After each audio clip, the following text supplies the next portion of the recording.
안녕하십니까. 민법을 잡은 남자 안영찬입니다. 자, 이번 테마는 매매고요. 매매에서는 계약금과 담보 책임에서 시험 문제를 반드시 출제하거든요. 그래서 요 계약금과 요 담보 책임에 관한 테마를 좀 보도록 할 겁니다. 자, 교재를 보시면 계약금입니다. 갑은 자신의 소유 토지를 을과 3억의 매매 계약을 하면서 계약금은 3천만 원으로 하고 중도금은 1억, 잔금은 1억 7천으로 하였다. 그러면 맞나요? 맞죠. 그죠? 또한 계약을 매수인이 위반하면 계약금을 몰취하기로 하는 특약을 했어요. 자, 그럼 여기서 어떤 문제 생기냐면 요 계약금은 증약금적 성질과 그 다음에 해약금적 성질을 가지고 있고요. 또 계약을 위반하면 계약금을 몰취한다고 특약을 했으니까 위약금적 성질까지 아울러 갖는 계약금이 되고요. 그 중도금을 지급하기로 한 날 도래했지만 매수인들은 현재 지급하지 않고 있다까지 끊어볼게요. 자, 일단 여기서 좀 생각해 볼 것은 뭐냐면, 자, 사례 논점인데 을은 계약금을 포기하고 계약을 해지할 수 있는가? 있다, 그죠? 왜냐하면 중도금을 지급하기 한 날 중도금을 아직 뭐 하지 않고 있어요? 지급하지 않고 있어요. 근데 문제는 2번 갑은 을의 계약 위반을 이유로 계약금을 몰취할 수 있는가? 있단 말이죠. 그죠? 자, 왜냐하면 매수인이 계약을 위반하면 계약금을 몰취하기로 뭐 했어요? 특약을 했으니까. 3번 만약 갑이 계약금을 몰취하였다면 갑은 계속 중도금 이행을 청구할 수 있는가? 있다예요. 자, 여기서 조심할 게 있는데, 자, 지금 여기서 갑이 을의 계약금을 몰취한 이유는 위약금으로서의 몰취한 거죠. 따라서 아직 계약이 해제된 것은 아닙니다. 위약금에 관한 특약이 있기 때문에 계약이 해제되지 않았더라도, 해제하지 않더라도 계약금을 뭐 할 수 있어요? 몰취할 수가 있는 거고요. 따라서 아직 계약이 해제되지 않았으니까 갑은 계속 을에게 중도금의 이행을 뭐 할 수 있는 거죠? 청구할 수가 있는 거죠. 4번 만약 갑이 계약금을 몰취했다면 을은 계약금을 포기하고 계약을 해지할 수 있는가? 없다죠. 없다. 왜냐하면 이미 그 포기할 수 있는 계약금은 뭐 된 상태죠? 몰취당한 상태인 거죠. 뺏긴 상태인 거죠. 따라서 이제는 더 이상 을은 포기할 계약금이 없기 때문에 계약금을 포기하고 계약을 해지할 수는 없는 거죠. 따라서 여기서 우리 조심할 것은 만약에 을이 이 토지를 잘못 샀다라고 생각한다면 계약금을 이유로 계약을 해지한다고 명백히 뭘 해야 돼요? 의사를 표시해야 되는 거죠. 만약에 계약을 포기하겠다, 계약을 해지하겠다라는 의사를 표시하지 않고 있는 상태라면 이 갑의 입장에서는 위약금 특약을 근거로 해서 계약금을 뭐 할 수 있어요? 뺏을 수가 있고요.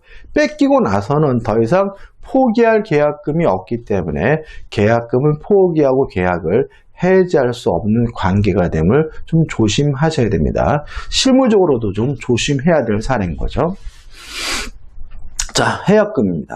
관련 조문이죠. 자, 일단 계약금이 수수가 되면 원칙적으로 해약금으로 성질을 갖고요. 위약금으로 성질을 가지려면 특약이 필요한 겁니다. 자, 이란 보시면 매매 당사자 일방이 계약 당시에 금전 기타 물건을 계약금, 보증금 등의 명목으로 상대방에게 교부한 때에는 이게 뭐죠? 계약금이죠.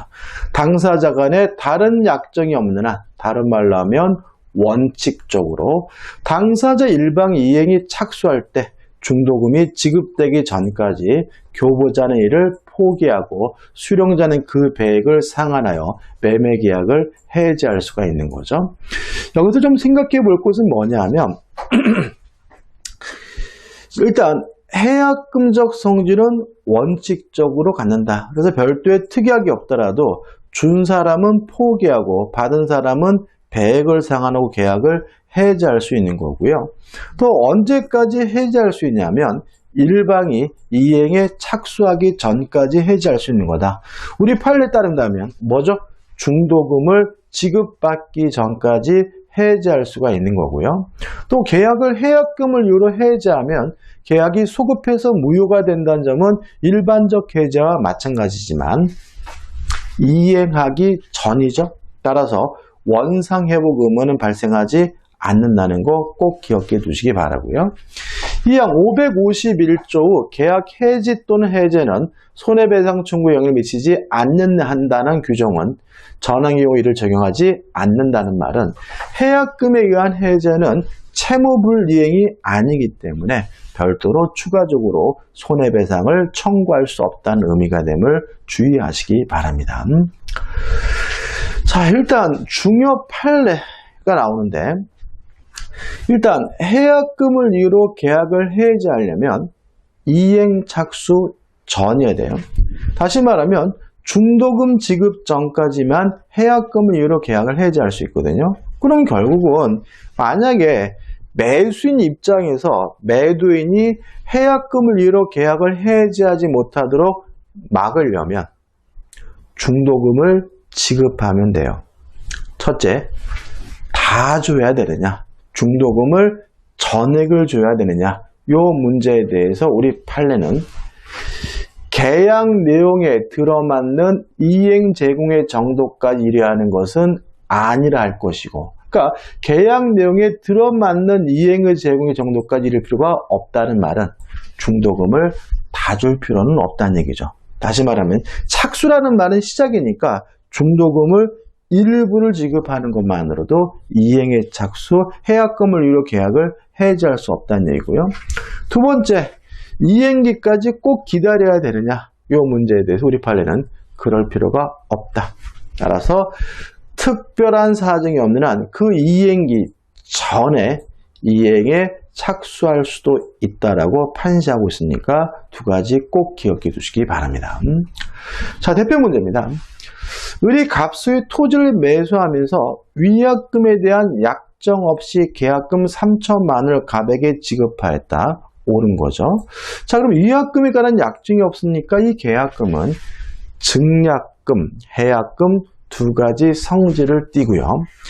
1번, 갑이 해약하려면 해제 의사표시만으로는 부족하고 계약금의 배액을 제공하여야 한다. 맞죠? 받은 사람은 배액을 줘야 되죠. 2번, 만약 을이 중도금 지급이 지체되어 갑이 계약을 해지하는 경우 계약금 3천만 원은 손해배상금으로 간주되어 갑에게 기속된다. X예요. 자, 왜냐하면 일단 요 손해배상금으로 간주돼서 갑에게 기속이 되려면 계약금을 지급하면서 위약금 특약을 해야 돼요. 지금 위약금에 대한 약정이 없었잖아요. 따라서 이 계약금은 위약금적 성질을 갖지는 않기 때문에 이러한 사유가 있다는 이유만으로 계약금이 상대방에게 자동으로 귀속되는 것은 아니에요. 이게 되려면 뭐가 필요한 거죠? 위약금 특약이 필요한 거다. 2번에 X고 옳은 것은 뭐죠? 1번이 답이네. 그죠? 죄송합니다. 1번이 답이죠. 3번, 을이 단순히 이행의 준비만 한 경우 이행 착수 아니죠? 이행 시작한 거 아니죠? 따라서 갑은 계약금의 배액을 상환하고 계약을 해지하지 못한다. X고 위에 판례 한번 읽어보세요. 그 다음에 4번, 토지거래 허가구역입니다. 자, 토지거래 허가구역 내에는 유동적 무효이기 때문에 무효인데 유효한 것 중에서 계약금 계약은 유효한 거예요.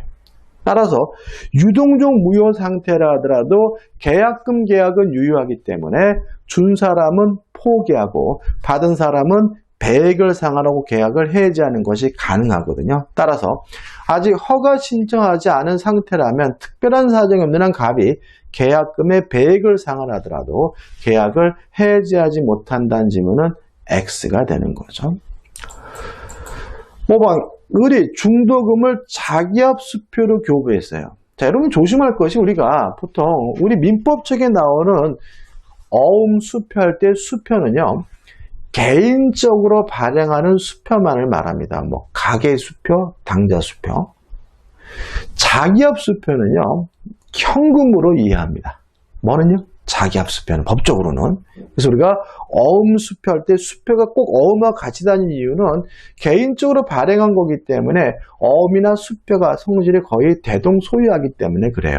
그리고 우리가 흔히 쓰는 자기합수표는 뭐인 거죠? 현금인 거예요. 그러면 중도금을 자기합수표로 교부했다는 말은 중도금 줬다는 얘기고, 따라서 더 이상 계약금 이유로 계약을 해지할 수 없기 때문에 갑은 계약금의 배액을 상환하고 계약을 해지할 수 있다. X가 되는 거죠. 답은 뭐죠? 1번입니다. 그 다음에 여기서는 안 나왔지만 우리가 따로 좀 추가로 기억할 게 뭐가 있어요? 매매계약이 주된계약이라면 계약금 계약은 종된계약인데 계약금 계약은 요물계약이다. 따라서 실제로 계약금이 지급돼야지만 계약금 계약이 성립된다는 거 주의하시기 바랍니다. 그 다음 담보책임이죠. 일단 담보책임에 대해서는 시험 문제가 반드시 나오는데 이번 테마 때는 조금 이 조문도 좀 볼까 해요. 조문이 참 많습니다. 많기 때문에 볼까 한데 항상 뭐냐 하면 이제 부담스럽긴 해요. 너무 많아서. 그렇지만 우리가 핵심적인 거는 뭐냐 하면 가장 중요한 것은 악의 매수인이 할 수 있는 거. 첫째, 전부 타인에 걸린 경우에 계약 해제. 두 번째, 일부 타인에 걸린 경우에 대금 감액 청구. 세 번째, 저당권 전세권의 실행으로 권리를 취득할 수 없거나 상실한 경우에 해제와 손해배상. 요 세 가지는 악의 매수인도 할 수 있다는 거 꼭 기억해 두시고요. 그 다음에 제척기간인데 권리의 하자는 1년, 물건의 하자는 6개월이고요. 다만 선이라면 매수인이 언제부터 기간이 시작돼요? 안날로부터. 악이라면 언제부터 기간이 시작해요? 매매 한 날로부터 시작된다는 걸 주의하시기 바라고, 그 다음에 제척기간에 제한이 없는 경우가 있죠. 전부 타인에 걸린 경우와 저당권 전세권의 실행의 경우에는 제척기간에 제한이 없다.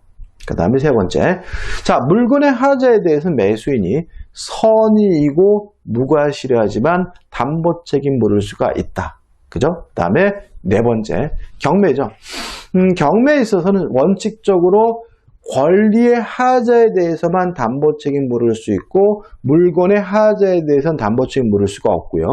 권리의 하자에 대해서 1차적으로는 매도인인 채무자가 담보책임을 부담하지만 채무자가 무자력이면 2차적으로 배당을 받은 채권자가 담보책임을 부담한다. 까지만 정확하게 기억하시면 문제는 맞출 수 있고요. 오늘은 조금 그 외의 것도 좀 볼 거예요. 자, 사례 16은 뭐냐면, 자, 전부 타인에 걸린 경우에 선의 무과실의 매도인도, 매수인이 아니라 누구도요? 매도인도 계약을 해제할 수가 있습니다. 그러니까 자기 건 줄 모르고 파는 사람도 매도인도 계약을 해제할 수 있는데, 이 매도인이 계약을 해제하기 위해서는 원칙적으로 손해배상을 해줘야 됩니다. 다만 매수인이 악이라면 손해배상하지 않고도 계약을 해제할 수 있다. 요거를 좀 추가로 기억하죠. 아주 잘 내는 표현은 아니지만 나올 가능성이 있는데 제가 수업 시간이 거의 안 달았기 때문에 집어넣습니다. 지금 보시면 갑은 매도인입니다. 병우 A 토지를 자신의 토지인 줄 선의무과실로 잘못 알고 이를 을에게 2억 원에 매도하였으나 나중에 이 사실을 알게 된 갑은 병으로부터 그 토지의 매수를 시도하였으나 병이 이를 거부하여 A 토지 소유권을 취득하여 을에게 이전할 수 없게 되었다. 그런데 을은 A 토지가 갑의 소유가 아님을 알고 있었다. 일단 이 을, 악의 매수인도 갑에게 담보 책임을 물을 수 있어요. 왜요? 악의 매수인도 전부 타인에 걸리면 계약을 뭐 할 수는 있죠? 해제할 수는 있으니까요. 2번, 을은 갑에 손해배상을 청구할 수 있는가? 없어요. 뭐만 할 수 있죠? 해제만 할 수 있는 거죠. 3번, 갑은 계약을 해제할 수 있는가? 있어요. 왜냐하면 전부 타인에 걸린 경우에 선의 매도인도 계약을 뭐 할 수 있습니까? 해지할 수가 있는 거니까요. 4번 만약 갑이 계약을 해지하는 경우 손해배상을 하여하는가? 할 필요가 없어요. 자, 매도인이 선이란 이유로 계약을 해지하는 경우에는 손해배상을 해줘야 되지만 매수인이 악이라면 손해배상 해줄 필요가 없다는 거 좀 기억해 두시기 바랍니다. 자, 조문을 볼 건데요. 좀 많죠. 일단 타인의 권리 매매 유효합니다. 따라서 매도인은 그 권리를 취득하여 매수인에게 이전해야 될 의무, 책임을 부담하게 되고요. 570조, 전부 타인의 권리인 경우죠. 그러면 매수인이 선이면 계약을 해지할 수도 있고 손해배상도 청구할 수 있지만 악의 매수인은 뭐만 할 수 있어요? 해제는 할 수 있죠. 따라서 매수인은 악인 경우에도 계약을 뭐 할 수 있어요? 해제할 수가 있고요. 손해배상은 누구만 청구할 수 있죠? 선의의 매수인만 청구할 수 있으니까. 그러나 매수인이 계약 당시 그 권리가 매도인에 속하지 아니함을 안 때에는 손해배상을 청구하지 못합니다. 그 다음에 전부 타인의 권리인 경우에는 뭐가 없죠? 제척기간에 제한이 없다는 거 기억해 두시기 바랍니다. 그 다음 571조 권리의 전부가 타인에 속하는 경우에 선의의 매도인의 담보 책임이죠. 다시 한번요. 자, 설명드릴게요. 자, 1항 선의의 매도인도 계약을 뭐 할 수 있어요? 해제할 수가 있는데 뭘 해줘야 돼요? 손해를 배상하고 해지할 수가 있는 거죠. 다만 매수인이 악인 경우에는 뭐 할 필요 없어요? 손해배상해 줄 필요가 없으니까 매수인이 악인 때는 매도인은 매수인에 대하여 손해배상하지 않고 그 권리를 이전할 수 없음을 통지하고 계약을 뭐 할 수 있죠? 해지할 수가 있습니다. 다시 말씀드릴까요? 자, 전부 타인의 권리인 경우에 선의의 매도인도 계약을 해제할 수가 있는데 손해배상을 해줘야 된다. 다만 매수인이 악인 경우에는 손해배상하지 않고도 계약을 해지할 수 있다는 걸 기억해 두시면 되겠죠. 그 다음 572조입니다. 권리의 일부가 타인에게 속해요? 일부가. 그러면 우리가 악의 매수인은 뭘 할 수 있어요? 대금 감액을 청구할 수 있고요. 선의 매수인이라면 대금 감액도 청구할 수 있고 잔존 부분이면 매수하지 않았을 경우에 계약을 해지할 수도 있고 손해배상을 청구할 수가 있고요. 제척기간은 몇 년이죠? 1년인데 선임은 언제부터 1년입니까? 안날로부터 1년, 악이면 매매 한 날로부터 1년이죠. 그래서 1항은 대금 감액 청구인데 선이 악이 불문하고 대금 감액을 청구할 수 있고요. 2항은 해제인데 선의 매수인만 계약을 뭐 할 수 있죠? 해지할 수가 있고요. 그 다음에 3번 손해배상 청구인데 누구만 할 수 있죠? 선의 매수인만 손해배상을 청구할 수가 있는 거죠. 그 다음에 이제 제척기간은 선이면 언제요? 안날로부터, 악이면 뭐죠? 계약 한 날로부터 몇 년입니까? 1년이 되는 거죠. 그 다음 574조입니다. 수량 부족 일부 멸실인데 자 일단 이거는 악의 매수인에게는 아무것도 인정되지 않습니다. 수량 부족 일부 멸실의 경우에는 선의 매수인만 대금 감액을 청구하고 해지하고 손해배상을 청구할 수 있고요. 물론 제척기간은 1년인데 언제부터 1년이겠습니까? 안날로부터 1년이겠죠. 575조입니다. 자, 이거는 좀 읽어봐야 되는데 법조문은 제한물권이 있는 게 이렇게 나와 있는데 이게 뭔 의미냐? 이런 거 보시면 매매 목적물이 지상권, 지역권, 전세권, 질권, 유치권 도대체 뭔가 일관성을 찾을 수 없어요. 근데 여기서 우리가 생각해 볼 것은 여러분들이 만약에 땅을 샀는데 그 땅이 누군가가 지상권을 가지고 있어요. 그 누군가가 유치권 행사하고 있어요. 누군가가 전세권 행사하고 있어요. 그럼 매수인은 그 땅을 사용 수익할 수 없는 거죠. 그래서 이 575조는 매수인이 그 목적물을 사용 수익하지 못하게 된 경우의 담보 책임이에요. 이 항을 보면 명백해져요. 이항 전항의 규정은 매매 목적이 된 부동산에 부동산을 위하여 존재할 지역권이 없거나 있어야 될 지역권이 없대요. 땅 못 들어가요. 사용수익 못하는 거죠. 그 부동산에 등기된 임대차 무슨 말이죠? 대항력 있는 임차인이 있대요. 사용수익하지 못하죠. 그럼 결국 뭐예요? 이거는 사용수익하지 못하게 된 경우에 담보 책임을 말하는 거죠. 내용은 선의의 매수인만 목적을 달성할 수 없는 경우 계약을 해지하거나 손해배상을 청구할 수 있고요. 악의의 매수인에게는 아무것도 인정되지 않고요. 제척기간은 언제입니까? 안날로부터 1년이겠죠. 이해되시나요? 자, 근데 여기서 좀 생각해 볼 게 있어요. 자, 전세권이 설정돼 있으면 매수인이 사용수익하지 못하니까 선이면 계약을 해지하고 손해배상도 청구할 수가 있겠죠. 근데 만약에 매매 목적물에 저당권이 설정되어 있다면 매수인은 담보 책임을 물을 수가 없다는 거 꼭 기억해 주세요. 여기 들어있는 제한물권 중에 뭐가 없는 거죠? 저당권이 없는 거예요. 왜요? 저당권이 설정되어 있더라도 매수인이 사용수익하는 데는 지장이 없기 때문에. 그래서 저당권이 설정됐다는 이유만으로는 담보 책임을 물을 수 없다는 거 꼭 기억해 두셔야 되고, 약간 이상하다 느껴지기 때문에 시험에 나올 수 있으니까 잊지 마시기 바랍니다. 그 다음에 이제 576조죠. 자, 이거는 저당권 전세권이 설정되어 있는 게 아니라 저당권 전세권이 행사가 됐어요. 저당권 전세권이 실행되는 바람에 매수인이 권리를 취득할 수 없거나 상실하게 됐어요. 이때는 선의의 매수인뿐만 아니라 악의의 매수인도 계약을 해지하고 손해배상을 청구할 수가 있고요. 이때는 뭐가요? 제척기간의 제한이 없다. 이해되시죠? 이항 만약에 경매가 되는 것을 막기 위해서 매수인이 빚을 갚았다면, 포증을 졌다면 당연히 매도인에게 그 상환을 뭐 할 수 있어요? 청구할 수가 있겠죠. 너무나 당연한 거죠.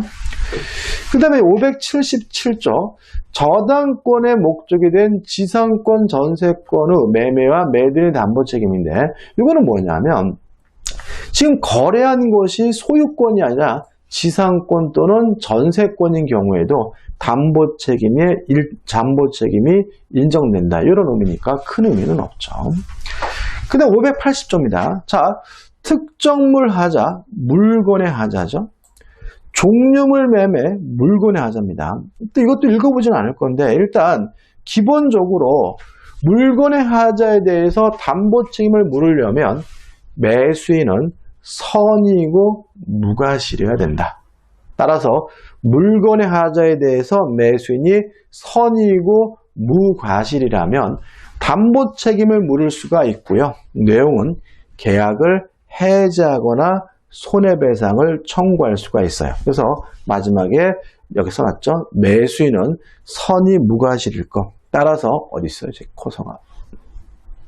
따라서 왜 이렇게 안 보이죠?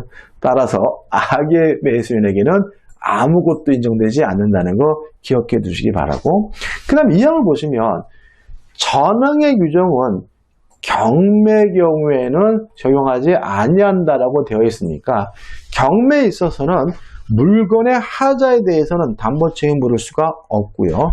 권리의 하자에 대해서는 담보 책임을 물을 수 있다. 이런 의미가 되는 거죠. 그 다음에 종류물 매매는 달라지는 건 뭐냐면 완전물 급부증후권이 인정된다는 거죠. 다시 말하면 종류물 똑같은 물건이 많으니까 종류물의 하자의 경우에는 매수인이 선이고 무과실이면 해제나 손해배상 및 완전물 급부를 청구할 수가 있다는 거 기억해 두시면 되겠죠. 그 다음에 물건의 하자는 제척기간이 6개월인데 언제부터요? 안날로부터 6개월이겠죠. 그 다음 578조가 나옵니다. 경매가 나와 있는데 일단 기본적으로 읽어보진 않을 거예요. 자, 물건의 하자에 대해서는 담보 책임 물을 수 없고 권리의 하자에 대해서는 담보 책임 물을 수가 있는데 1차적으로 매도인인 채무자가 부담한다. 만약에 채무자가 무자력이면 2차적으로 채권자가 부담한다. 이 양 읽어볼까요? 전항의 경우에 채무자가 자력이 없는 때에는 경락인은 대금의 배당을 받은 채권자에 대하여 대금의 전부나 일부의 반환을 청구할 수 있다. 이렇게 규정을 두고 있는 거죠. 그 다음에 이제 3번은 물건의 하자에 대해서는 담보 책임을 물을 수 없고요. 또 권리의 하자가 있더라도 손해배상은 청구할 수 없는 것이 원칙입니다. 다만 예외가 있는데 여기다 채무자가 물건 또는 권리의 흠결을 알고 고지하지 아니하거나 채권자가 그러한 흠결을 알고 경매를 청구한 때는 경락인은 그 흠결을 한 채무자나 채권자에 대하여 손해배상을 청구할 수 있다라고 규정하고 있으니까 꼭 기억해 주시기 바랍니다. 특히 이 물건이죠. 그러니까 원래 물건에 대해서는 담보책임이 발생하지 않는데 물건에 대해서 흠결을 알면서 채무자가 고지하지 않거나 채권자가 물건에 대한 흠결이 있다는 사실을 알면서 경매를 청구했다는 그때는 예외적으로 담보책임이 발생할 수 있음을 주의하시기 바랍니다. 575조입니다. 채권 매매입니다. 일단 간단히 말씀드리면 자, 채권을 매도하면서 채무자의 자력을 담보했다면 원칙적으로 매매 계약 당시 채권을 양도할 당시에 자력을 담보한 것으로 추정을 합니다. 다만 아직 변제기가 도래하지 않았다면 언제 자력을 담보한 것으로 추정을 하냐면 변제기의 자력을 담보한 것으로 추정한다는 거 기억해 두시고요. 그 다음에 583조. 물론 담보책임은 쌍무계약에서 발생하니까 담보책임도 동시이행관계라는 거 기억하시면 되고요. 그 다음 584조입니다. 자, 일단 계약법은 임대차를 제외한 나머지 모든 규정은 임의 규정이에요. 따라서 담보책임에 관한 민법 규정도 임의 규정이기 때문에 담보책임 면제 특약은 가능하고도 유효해요. 다만 매도인이 알고 고지 아니한 사실 및 매도인이 제3자에게 담보책임 발생의 요건이 되는 권리의 설정 또는 양도한 행위에 대하여는 책임을 면하지 못한다는 거 기억해 두시면 되겠죠. 이해되시죠? 그죠? 자, 중요 판례가 나와 있는데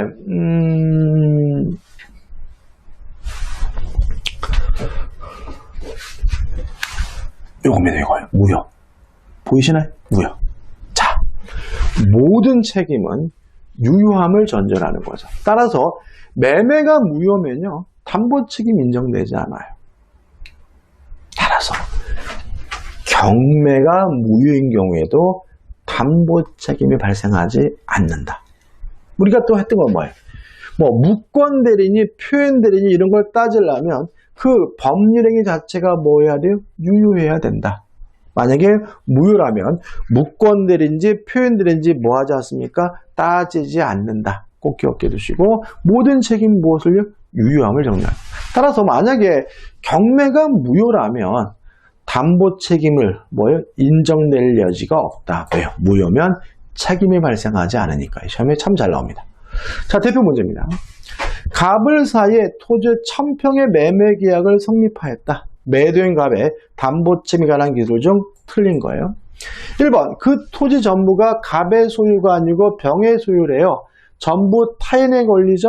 그러면 악의 매수인도 계약을 해지할 수 있으니까 선의 악의를 묻지 않고 계약을 해지할 수 있다. 맞는 질문이죠. 2번, 그 토지가 800평밖에 되지 않아요? 수량 부족이죠? 이 경우에는 악의 매수인에게 아무것도 인정되지 않죠. 따라서 을은 선의 악의를 묻지 않고 대금 감액을 청구할 수 있다. X가 되는 거죠. 3번, 1000평 중 800평이 병의 소유인 경우 일부 타인에 걸리죠. 자, 일부 타인에 걸린 경우에도 악의 매수인은 대금 감액을 청구할 수 있으니까 을은 선의 악의를 묻지 않고 대금 감액을 청구할 수 있다. 맞는 질문이죠. 4번, 그 토지에 지상권이 설정되어 있대요. 그러면 사용 수익할 수 없는 거죠. 매수인이. 이때는 선의 매수인에게만 담보 책임이 인정되니까 을이 그 사실을 알고 있으면 악이면 갑은 담보 책임을 지지 않는다. 맞는 질문이죠. 5번 그 토지에 저당권이 존재하고 있어요? 실행됐다는 말은 아니잖아요. 따라서 저당권이 존재하고 있다는 이유만으로는 사용 수익하는 데 지장은 없기 때문에 그것만으로는 담보 책임 문제는 생기지 않는다. 맞는 질문이 되는 것. 따라서 틀린 것은 몇 번이죠? 2번이고 2번이 답이 되는 거죠. 자, 이번 영상은 여기까지입니다. 거의 이제 민법이 다 끝나가지고 그죠? 자, 다음 영상에 이제 임대차로 들어갈 거고요. 자, 이 영상이 도움이 되셨다면 구독, 좋아요 부탁드리겠습니다. 고맙습니다.